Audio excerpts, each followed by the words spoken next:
E se o maior erro da humanidade não fosse realmente um erro? Durante séculos, a história do pecado original foi contada como a tragédia que nos separou de Deus. Mas e se houvesse um outro jeito de enxergar essa história? Foi uma simples desobediência ou parte de um plano maior? Uma maldição sobre a humanidade? Ou um caminho para algo muito maior? Hoje vamos explorar um dos maiores mistérios da Bíblia.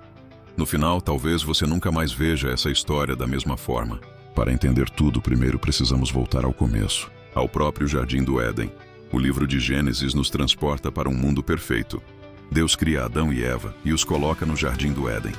Um paraíso onde não há sofrimento, dor ou morte. No centro desse jardim, duas árvores se destacam, a árvore da vida e a árvore do conhecimento do bem e do mal. Deus dá uma única ordem: não comam do fruto da árvore do conhecimento, pois no dia em que o fizerem, certamente morrerão. Gênesis 2:17. Mas então entra em cena a serpente, que desafia essa advertência. Certamente não morrerão. Pelo contrário, seus olhos se abrirão e vocês serão como Deus, conhecendo o bem e o mal. Gênesis 3:4-5. Eva olha para o fruto e algo dentro dela desperta: a dúvida, o desejo, a curiosidade. Ela come e oferece a Adão, que também prova. Nesse instante algo muda.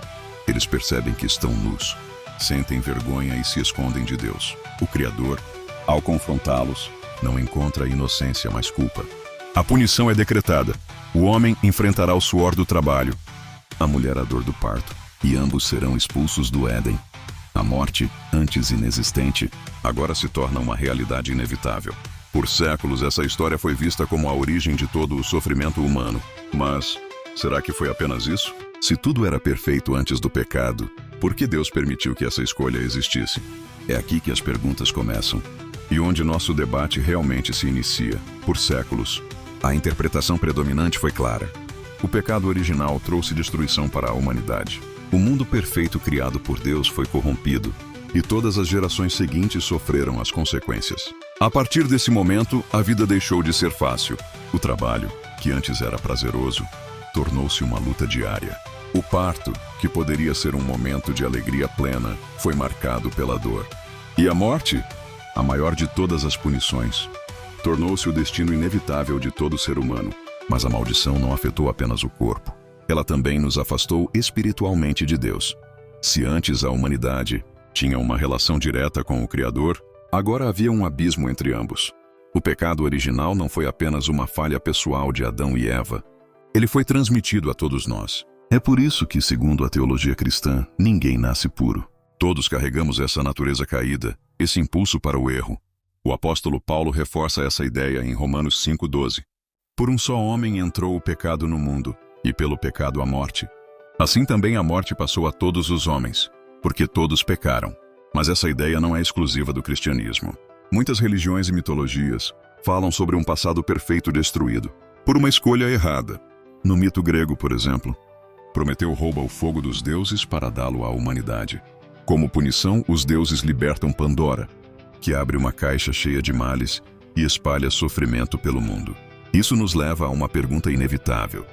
Se esse evento realmente condenou toda a humanidade ao sofrimento, por que Deus permitiu que acontecesse? Não teria sido mais fácil impedir Adão e Eva de errar? Ou será que havia algo maior acontecendo? Algo que só conseguimos enxergar agora? E se o pecado original não fosse apenas um erro, mas um despertar? A narrativa tradicional nos ensina que Adão e Eva cometeram uma transgressão terrível, trazendo sofrimento ao mundo. Mas e se essa escolha tivesse um propósito maior? Antes de comerem do fruto, Adão e Eva viviam no Éden em um estado de inocência. Mas essa inocência também significava ignorância. Eles não conheciam o bem e o mal, não faziam escolhas conscientes e não compreendiam as consequências dos seus atos. Eles eram, em certo sentido, como crianças. Quando desobedeceram, seus olhos se abriram. Pela primeira vez, eles perceberam sua nudez, sentiram vergonha e experimentaram o peso da responsabilidade. Foi um momento doloroso, mas também um momento de crescimento. Muitos estudiosos sugerem que esse evento pode ser visto como um rito de passagem da humanidade. Como uma criança que precisa crescer e assumir responsabilidades, Adão e Eva saíram da inocência para um estado de consciência moral. Eles passaram a entender a diferença entre o certo e o errado, E, mais importante, tiveram que aprender a lidar com as consequências de suas ações. Se olharmos para a Bíblia como um todo, veremos que a história da salvação começa exatamente nesse ponto. Deus não abandona a humanidade. Pelo contrário, ele inicia um plano de redenção que culmina em Jesus Cristo. O apóstolo Paulo diz em Romanos 5:20, onde o pecado abundou, superabundou a graça. Isso sugere que o pecado original não pegou Deus de surpresa. O plano de redenção já existia desde o início. Além disso, pense em nossa própria vida. O crescimento, seja ele pessoal, profissional ou espiritual, muitas vezes vem acompanhado de dor. Aprendemos mais com nossos erros do que com nossos acertos. Nos tornamos mais fortes depois de enfrentar dificuldades.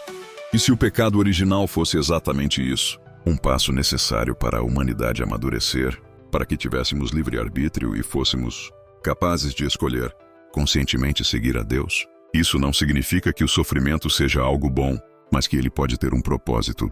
E se no fim das contas, o pecado original não foi um erro irreparável, mas o começo de uma jornada rumo à redenção? Agora que exploramos essas duas visões, resta uma pergunta essencial. O pecado original foi uma tragédia sem solução, ou um caminho necessário para algo maior? De um lado, a visão tradicional nos diz que Adão e Eva cometeram um erro grave e, por isso, trouxeram sofrimento ao mundo. O pecado separou a humanidade de Deus, e somente através da redenção é possível restaurar essa conexão.